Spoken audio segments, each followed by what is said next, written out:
Good morning. Yeah, good morning. This will be our vacation journal for Sunday, September 29th. Our first full day in Tokyo. Today is the second day. Yesterday was Sunday. It was Sunday the 29th, and it was the longest fucking Sunday in recorded history. Not that it wasn't a great day. Not It that it wasn't a was. great day. It was just like The day lasted forever, for which fucking ever. could be because we woke up super early. Yeah, at 4 a.m., I was like, DJ, I can't sleep anymore. And he's like, okay. And I was like, let's go do stuff. And he's like, okay. And then it took us a little while to like get ready. So we ended up getting out on the like walking around at 6 a.m. And we realized that Roppongi at 6 a.m. on a Sunday is the end of a lot of people's night. Holy shit. Or the middle of some people's nights. I couldn't believe this guy was like, you need drink? And I was like, no. Yeah. So Roppongi's very different. It's really cool, but it's got a hell of a nightlife. And I have never in my life, okay, outside of Vegas, seen so many drunk bitches and littering. Like, wow. Okay, it was all gone by Sunday evening, but there were like passed out people on the streets, people making out on like handrails, People stumbling to get into taxis. stumbling to get into like restaurants.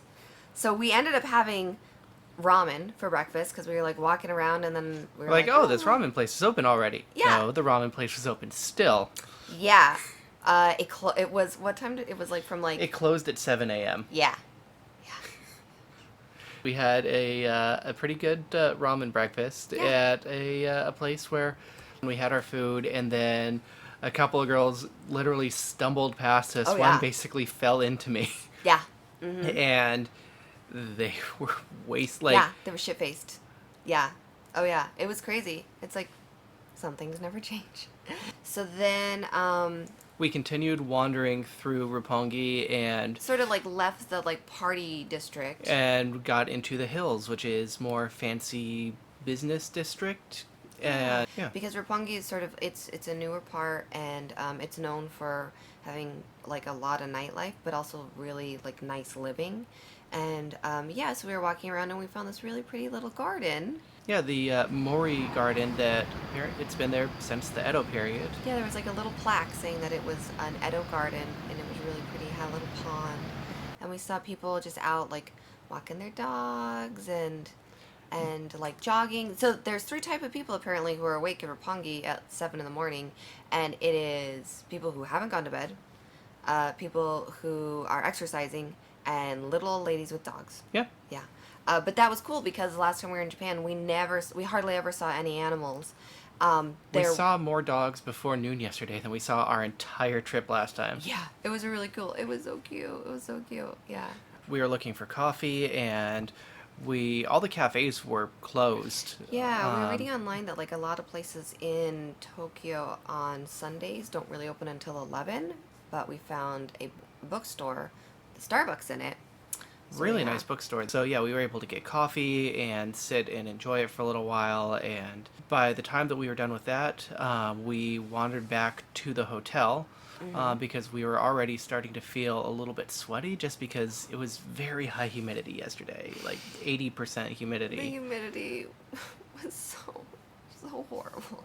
It's so disgusting. I can't even describe. Later, there was a point where we were both so sweaty and so gross that like she's like, let's go into that shop, and I was like, no. And he's like, why? And I was like, because I'm too gross to go into that shop. Like, that's a nice shop. I'm not gonna take my stanky ass in there. Like, no. Fortunately, we're staying in a hotel that has an onsen on the 16th floor rooftop. Yeah, that was cool. So we came back and took a little rinse off and went up and did that. It's all gender separated, so we went our separate ways for a little while, but I was able to go and enjoy a dry sauna and an ice tub and an outdoor rooftop onsen. Yeah, and then on the ladies' side, it's very similar, except that we have a steam section, not a hot section, not like a hot dry sauna. Like we have a steam room. It was very beautiful, very well curated, in like an excellent sort of minimalistic, but like rough stone with glass like tiles like interspaced on the stone walls, and very, very beautiful. There's actually photos on the website that do a good job. Mm-hmm. And that was one of the reasons why I picked this hotel, is that it had a really beautiful onsen. And I was thinking, I'm going to be fucking tired and my feet are going to hurt. And that was exactly, yeah, I went to the onsen yesterday because once it was just because my feet fucking hurt. After we had spruced ourselves up, we happened to figure out that there is a hedgehog cafe walking distance from the hotel. Yeah, so it was really funny. So out our patio, which is right over there, there we look out over a portion of the city, and there's two really cool, beautiful Buddhist cemeteries. They're not connected; they're separate. They just happen to be next to each other. And then on top of that is sort of like a hill, because Roppongi Hills actually has a lot of hills, which is neat. And then there was this like triple decker house, and I'm looking at it yesterday, and I was thinking, what is that? It's like, it's not a home. It's not a restaurant. You can sort of see through the windows. I was like, is it an art gallery? What is it? No, that's a hedgehog place. We went and we pet hedgehogs with gloves on, protective gloves. Yeah, so you don't get their bacteria. And they don't, like, Poke you, because they are very spiny. Honestly, I think it has more to do with the bacteria than the poking. It could be. Because they're pretty much, like, I was reading up on it, like, these are, like, domesticated hedgehogs. They're supposed to be pets. It was beautifully designed. It was so cute. There were, like, little hedgehog drawings on the walls, and it said, like, this is so comfy. I take nap here. And you're like, sure, yeah, you take nap there, baby. Like, oh, so cute. And the way you held them, they were, like, in these, like, barrels that were cut in half, that were, like, up on, like, little, like, Y legs. And so it was sort of like DIY, but also felt really cute. But they had a couple other little animals, so you could buy the hedgehogs. And then they also had They had a meerkat they had a meerkat, and on a on a leash little leash. with a harness. And I'm not really sure what I think about that. I don't know. The meerkat wasn't sure what he thought about it either. Yeah, I know. Yeah. I don't know what I think about it. And that, like, hedgehogs are different. They're like cats. They don't like it, but they don't care. But I don't know about a meerkat, because I'm like, well, where's this little mere family? I don't know. But I don't know. That's a whole other topic. And then they also had Prairie dogs. They had prairie dogs! And I thought it was pretty funny. I had to fly, 10,000 miles around the world to pet a prairie dog. I've never done that before, and I fucking love prairie dogs. And they were so cute. And they had two of them, and they were friends. And they were not for sale. They were, like, the stores. And the owner, we were like, these are native to where we're from. And she's like, oh my God, where are you from? And we're like, Colorado? She's like, could you have them as pets there? She's like, or is it illegal? And I was like, well, It's I don't think it's illegal. I was like, but I don't think that would work. They have the plague? They have the plague and monkeypox and, like, 100 other things. And also, like, I don't think you could keep it. I think it would get away and just go back to where it was from. But they're so soft. Oh my God. Sounds. Your furry potatoes. I know. Oh, we told her that I call them furry potatoes, and she understood, and she laughed really hard, and that sort of made my day. Yeah. But so that was really cute, and we did it for a half hour, and I think that is the recommended time to hold a hedgehog who seemed indifferent to you. One of them very much did not want to be held. No, but he was a greedy motherfucker. He ate everything. Yeah. They give you little mealworms to give them as snacks. Yeah. So that was a cool experience. So that was fun. And then we decided to go and get on the subway and Just sort of wander around. yeah. And we literally got off at a random stop and then changed trains and got off at another random stop and happened to end up in the government district. Yeah. Which was crazy. Which it was deserted because it was a Sunday. Yeah, it was so empty. I was telling TJ, so Sundays are like a family day, and they're also like a relaxing day. I've never been in any large city, none less Tokyo, like the most populated city, where there were so few people out on the street. I told TJ it sort of felt like it was like after the snap, because like there was no one. It was so weird, but like also really cool, and still felt like very safe. And I don't know, it's sort of eerie. Yeah. Yeah. And so we were wandering around, and we just stumbled on a really famous and important shrine, The Hiei the Shrine. Hiei Shrine. Yeah, and it was amazing. There was definitely when we like walked up, because you walk up all these huge stairs because it's on a huge hill. There was a wedding ending, and there was another one starting, and then there was another one that was gonna go after that. Because I would imagine, I don't, well, maybe Shinto weddings are very fast, um, but they go back into like the sacred area, and then there were all these little girls around in traditional clothing, and it looked like maybe they were doing like a coming of age, or maybe Yeah, it was like girls and birthdays, boys, or like, and yeah, and they weren't like related. They were all different and like with their families and doing photos, and this one's doing yeah, this and there photo, were and like, professional photographers there, yeah, and it was really, it was super super cool.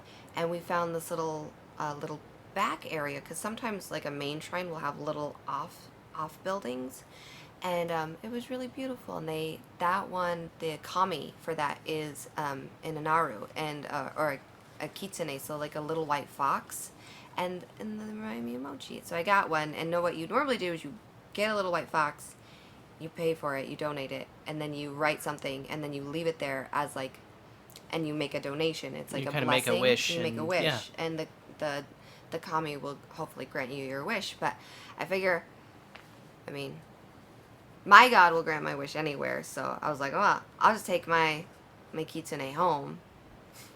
So yeah, and now she's got a little. and then I have a little kitsune. Yeah. That was so cute. And by that point, we were kind of dripping with sweat. We needed to get out of the sun. We needed to get inside somewhere. Yeah. And I opened up Google Maps, and it told me, hey, there's an unagi restaurant 2 blocks away with 4.5 stars. Yeah, so that was, wow, that was awesome. Yeah, yeah, that was brilliant. So we walk in, and they're like, super efficient, and we had food in like 10 minutes. 10 minutes, yeah. Yeah, and it was excellent. Unagi is freshwater eel. Love it. If you've never had it, don't judge, because it's amazing. It was so different the way it was set up. You could mix and match different spices and different things, and like create your own little bowl. There was the pepper that made our tongues tingle. Yeah, it was really funny. I took a bite, and I just like, she's like, what's wrong? And I just sort of like set up my chopsticks down, and he's like, what's wrong? And I was like, is your tongue tingling? And he's like, A little bit. a little bit. And you know me, I always use more of everything. And I was like, okay. And he's like, why? And I was like, I'm just making sure I'm not having an allergic reaction to this pepper, because my tongue, it was like I licked a battery. It was like, zing, like Yeah, all the way very back. Weird tingle. It Yeah. was fantastic. Yeah, it was Yeah. really weird. I mean, like, not something I'd use very often, but it was a very neat experience. And then from there, we were like, oh, let's go to a mall. That'll be Air indoors and air conditioned. conditioned. It'll be great. Yeah. And we looked it up, and Tokyo Midtown, which is like one of the nicest malls in the city, was walking distance from there. Yeah. And Tirza found a store that I couldn't figure out why there were so many dogs, because then there were so many dogs in that area also. And I was like, wow. I was like, this part of town, it is really expensive. I was like, people around here must just have dogs because they can afford to.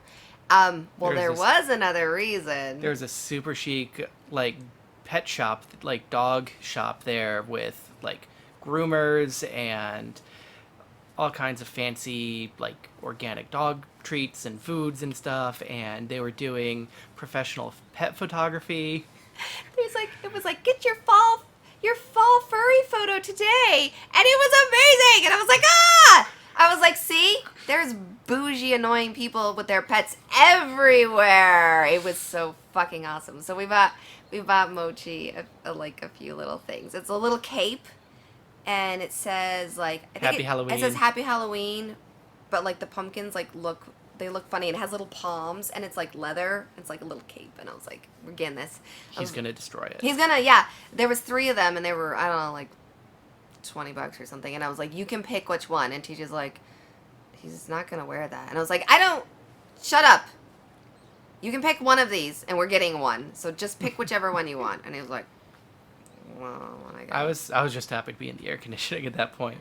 So then we went and we found a mall directory, and Tirza was gawking at all the like the designer stores that were there, and then she saw a name that I'd never heard before, and she flipped out. They have, okay, that's pretty cool. So they have a Calmes de Garçon, you can't even get to it. Shut up. You can't even get to it from inside the mall. You have to go outside the mall to get to it because it's like outside, like in its own building. Okay, so Comme de Garçon is by a Japanese designer, and her work is, it's really mind blowing. It's nothing traditional. It's nothing you've ever seen before. I so don't understand it. I know you don't, but he let me go in, and it was outstanding. Yeah, they actually, so Comme de Garçon was the theme for the 2017 Met Gala, and had its own Met showing for a full year. I mean, like, it's the work is incredible, and they had two of like her original, like, her Net-a-Porter costumes there, that, like, behind glass that you could look at. So that was really, really, really cool. I get the feeling Tears is going to be going back there before we leave Tokyo. I actually wouldn't mind too, because I was too nervous to take photos, and then when we left, he just like, that bitch was taking photos the whole time, and I was like, ah! I wanted to be that bitch taking photos. So, anyway. So that was really cool, though. It was really, really cool. And then we realized that, oh, we're walking distance from our hotel. After, we'd done this, like, random subway stop. Loop. Turns out that, we'd gone in basically a big loop that led us back almost to our hotel. Yeah, so that was cool. Mm-hmm. Yeah, and then we came back, and then my feet were killing me, so I did another onsen, and TJ found a beer joint, like, with beer on tap. It's a tap house that I think is owned by some Australian guys, based on accents that I heard. No. North English, like North English, like Welsh or Wales. Yeah. Okay. Mm-hmm. That explains why their Australian accent was weird. Yes. Yeah. Okay. Yeah. So, I had a couple beers there, and then it was time for dinner, and so we walked a little bit and found a... No, we didn't find. I Googled. Oh, you Googled. I did. I Googled, because I'm trying to be more independent. Yeah, so I was like, I'm going to find us a place for dinner. Oh, because TJ was like, well, we could stay here. They have chicken wings and pizza. I almost... just thinking about it now makes me mad. And I said it loud enough, but quietly enough. And I go, I did not fly to fucking Japan for chicken wings. And he's like, what? I bet they're really good. And I was like, we have this shit all the time. And he's like, fine, where do you want to go where we don't have that shit all the time? And I was like, don't sass me. We really do have chicken wings once a week. I'm not having chicken wings our first night in Japan. God, I was so mad. I was like, you fucking idiot. So he's like, okay, well, what do you want? And I was like, I will find us a fucking place. So we ended up, so I looked around, and there was this yakitori place that was supposed to be amazing. And people were like, this is my favorite yakitori place in Tokyo. We're like, every year I come to Tokyo and I go to this place, and I'm like, all right. And yeah, also like a 2-minute walk. So Roppongi Hills is really cool. There's just so many things everywhere. Like, very dense. It's very dense. Yeah, the guy's like, okay, you can come in, but you've got to be done within an hour. Yeah, and it was like, okay. Yeah. And so yeah, we just ordered like their like random chef selection. It had so many different delicious little skewered meats, and yeah, TJ went particularly gaga over the it was quail eggs wrapped in bacon. Yeah. They had asparagus wrapped in bacon that was pretty amazing, and then chicken neck, which was so good. And yakitori, it's on a stick. Yeah. And beef neck and mushrooms and tomatoes and beef and chicken and pork, and it's fucking delicious. And I think we got out of there for like $50. Mm-hmm. Yeah, it was really amazing. Yeah, we might have to go back there again. Yeah, maybe. We'll see. Yeah, it's pretty good. And then we just stopped by a Lawson's and got a little bit of snacks for the room, and that was 7 o'clock at night. It was the longest day ever. And at that basically at that point, I was like, I'm gonna lay in the bed, but I'm not going to bed. I'm just gonna read on my phone. That was a lie. You got into bed and you're like, me too. And then you're like, Tirza, I'm calling it. And I was like, yeah, let's fucking call it. Yeah. And then we slept immediately. Yeah, for almost 12 hours. Then we woke up and I had partially melted ice cream and coffee for breakfast. Yeah, our freezer isn't as cold as we maybe thought it was. So that was our day, and yeah, we're gonna go hit it. So, all right, we'll see you tomorrow.